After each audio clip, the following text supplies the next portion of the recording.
தாவேகாக்கு boost தந்த 15 தொகுதிகள் surprise winning கிடைக்குமா? எக்ஸிட் போல் ரிசல்ட் இதோ. மின்னம்பலம் நடத்திய எக்ஸிட் போல் கருத்து கணிப்பின்படி தாவேகா 5 இடங்களில் வெல்ல வாய்ப்புள்ளது என்றும் 10 இடங்களில் 2ஆம் இடம் பிடிக்க வாய்ப்புள்ளது என்றும் தெரிவிக்கப்பட்டுள்ளது. தாவேகாவுக்கு சாதகமான இந்த 15 தொகுதிகள் எவை என்ற லிஸ்டை பார்க்கலாம். தமிழக சட்டசபை தேர்தலில் புதிய வரவான விஜயின் தமிழக வெற்றி கழகம் 234 தொகுதிகளிலும் களமிறங்கியுள்ளது.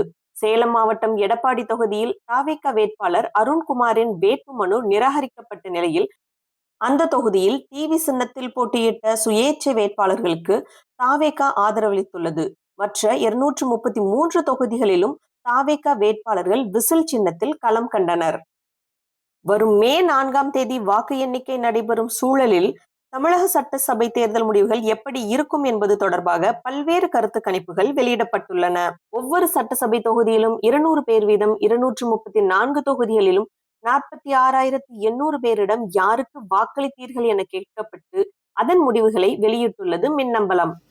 மின்னம்பலம் வெளியிட்ட கருத்து கணிப்பின்படி திமுக மீண்டும் ஆட்சி அமைக்கும் என தெரிவிக்கப்பட்டுள்ளது. திமுக கூட்டணி 155 தொகுதிகளை கைப்பற்றி மீண்டும் ஆட்சியை பிடிக்கும் என மின்னம்பலம் எக்ஸிட் போல் முடிவுகள் தெரிவிக்கின்றன.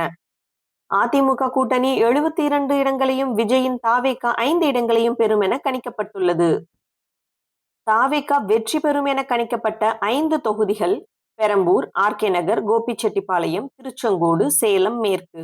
தாவேகா தலைவர் விஜய் சென்னை, பெரம்பூர் மற்றும் திருச்சி கிழக்கு தொகுதிகளில் போட்டியிட்டுள்ளார். விஜய் இந்த தொகுதியில் 46% வாக்குகளை பெற்று வெற்றி பெறும் நிலையில் முன்னிலை வகிக்கிறார். மற்றொரு தொகுதி திருச்சி கிழக்கு. இந்த தொகுதியில் திமுக 36% வாக்குகளை பெற்று முன்னிலையில் உள்ளது. தாவேகா தலைவர் விஜய் 35% வாக்குகளை பெறுவார் என கணிக்கப்பட்டுள்ளது. தாவேகாவில் சீனியர் தலைவர் செங்கோட்டையன். அதிமுகவிலிருந்து தாவேகாவில் இணைந்த முன்னாள் அமைச்சர். கோபிச்செட்டிப்பாளையத்தில் தொடர்ந்து அதிமுக வேட்பாளராக வெற்றி பெற்று வந்த இவர் இந்த முறை தாவேகா வேட்பாளராக களம் கண்டுள்ளார். இந்த தொகுதியில் செங்கோட்டையன் 33% வாக்குகளை பெறுவார் என மின்னம்பலம் எக்ஸிட் போலில் தெரிவிக்கப்பட்டுள்ளது. சென்னை டி நகர் தொகுதியில் தாவேகா பொதுச் செயலாளர் புஷி ஆனந்த் போட்டியிட்டுள்ளார். இந்த தொகுதியில் அதிமுகவின் டி நகர் சத்யா 32% வாக்குகளை பெற வாய்ப்புள்ளது என்றும் தாவேகாவின் புஷி ஆனந்த் 30% வாக்குகளை பெறுகின்றார் என்றும் தெரிய வந்துள்ளது. சென்னை வில்லிவாக்கம் தொகுதியில் தாவேகா தேர்தல் மேலாண்மை பொதுச் செயலாளர் ஆதவ் அர்ஜுனா போட்டியிட்டுள்ளார். இந்த தொகுதியில் ஆதவ் அர்ஜுனா 32% வாக்குகளை பெறக்கூடும் என தெரிவிக்கப்பட்டுள்ளது. தாவேகாவின் மற்றொரு முக்கிய முகமான முன்னாள் IRS அதிகாரி அருண்ராஜ் திருச்செங்கோடு தொகுதியில் போட்டியிட்டுள்ளார்.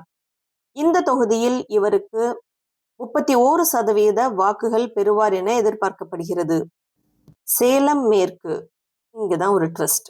சேலம் மேற்கு தொகுதியில் திமுக கூட்டணியில் தேமுக சார்பில் அழகாபுரம் மோகன்ராஜ், பாமக சார்பில் கார்த்தி, தாவேகா சார்பில் லக்ஷ்மணன், நாதாகா சார்பில் சுரேஷ்குமார் ஆகியோர் போட்டியிடுகின்றனர்.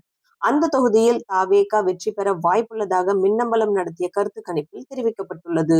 அதேபோல் ஆர்கே நகர் தொகுதியிலும் தாவேகா வெற்றி பெற வாய்ப்புள்ளதாக மின்னம்பலம் நடத்திய கருத்து கணிப்பில் தெரிவிக்கப்பட்டுள்ளது.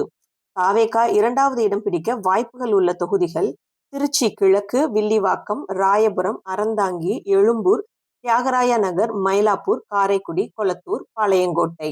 மே 4ஆம் தேதி தேர்தல் முடிவுல தாவேகா எத்தனை தொகுதிகள்ல வெற்றி பெறுது அப்படிங்கிறத பார்க்கலாம். நீங்க மறக்காம அன்கட் தமிழ் சேனலை ஃபாலோ பண்ணுங்க, சப்ஸ்கிரைப் பண்ணுங்க, உங்க ஃப்ரெண்ட்ஸ் எல்லாருக்கும் ஷேர் பண்ணி, லைக் பண்ணி உங்க தாட்ஸை கமெண்ட் பண்ணுங்க.